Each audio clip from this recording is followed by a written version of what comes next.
Alright, so on this video I'll be replacing the ignition switch on my 2000 Nissan Frontier XE. She has 223,544 miles. It's a king cab, 4-cylinder, 5-speed. So anyways, so this is the new one. That's the connector part. This is the brand, Beck & Arley. I got it from Rock Auto for like 16 or 17 bucks around there. This is the part number, 201-1909. So, and I'm starting off with a flathead and then a Phillips head screwdriver. I'm gonna first start off by taking this plastic piece right here. So just carefully pry it down a little bit, lift it up. I'm trying to record with one hand and work with the other one. So you pop that off. Then the next thing is to take off the steering column top and then the bottom cover. Should be 5 screws. 1, 2, 3, 4, 5. Now you're gonna separate the top from the bottom one. I'll just stick my finger through here and separate it. There we go. On this one, what I like to do, because there's a lip here on the bottom, so I bring this over the cylinder. There we go, and I just pull it down. Hold on, go over and then go down. There we go. You see, once it comes out, there's that lip I was talking about. So right here, this is the back piece. What you're seeing here is this right here, the back side of the new one. So it's only these 2 screws, which is this one and then this one, and then the other side is just the connector, and that's it. Alright, so to remove this, you have 1 screw here and then 1 back here.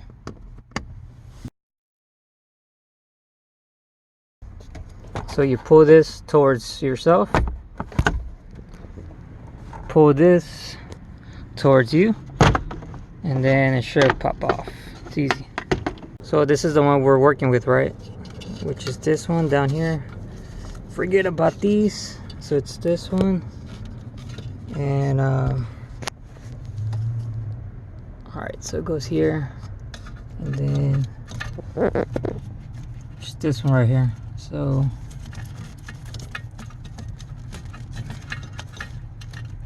go ahead and disconnect that. Then from here,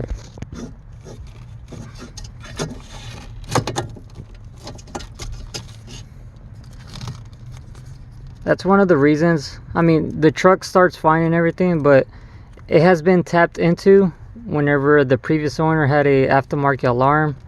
So it has this. So that's why I'm just replacing it. For the mileage the truck has, this one's from factory. So why not replace it, especially if it's cheap to buy. So now we're gonna take off those 2 screws.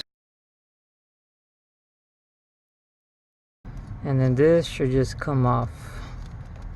And just pull it back. Voila. Alright, so you have the old one next to the new one.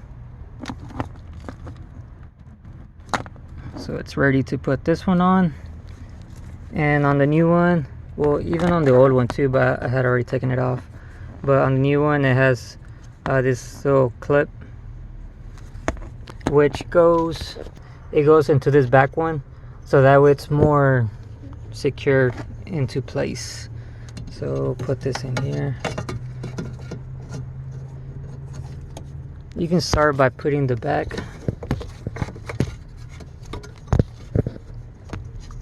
So let's see. There we go, you see?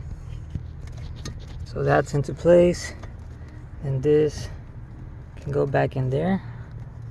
Basically this little thing is what your key turns. Hold on, where's my key? So when you put the key, you see that's what it moves back there. Let's take it out. So that pin goes into here. So let's put this in here.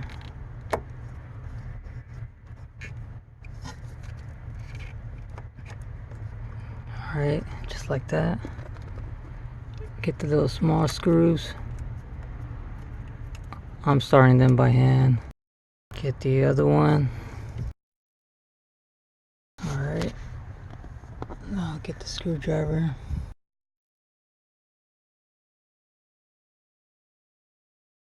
Now it's time to connect the connector. This is the new one right here. So just connect this until it snaps.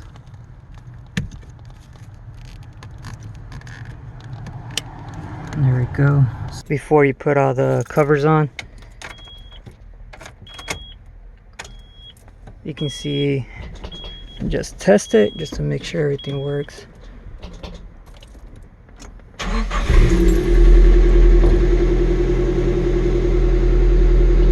There we go. She started up.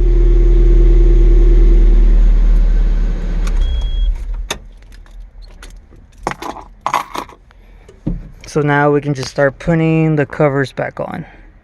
So as you saw in the whenever I took it off, the top part just snaps off, and then the bottom one is where it has the screw 1 and then 2.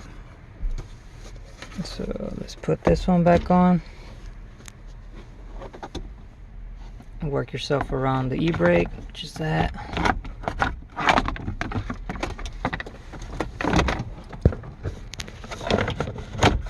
So this snaps in, and this section, same thing. So the top part is snapped in. Now the bottom, we just got to put in the screws.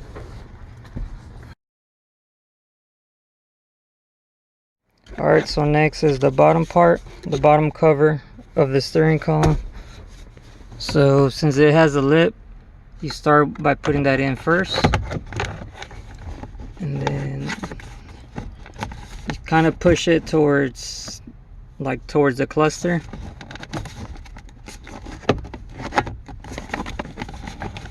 I'll push this side in first, and then this side, and then, so that part's in. Next one is the top, which goes like that. This goes towards the cluster, so you put that in first and then go down. So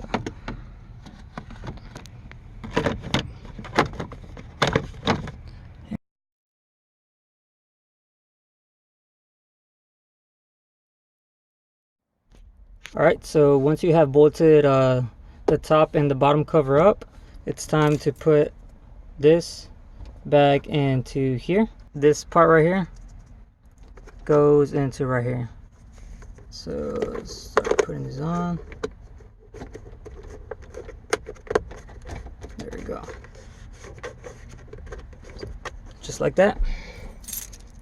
Start her up one more time.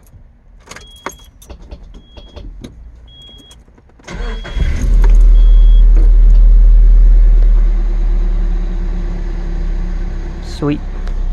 So that's how you replace the ignition switch on a 2000 Nissan Frontier. Till next time.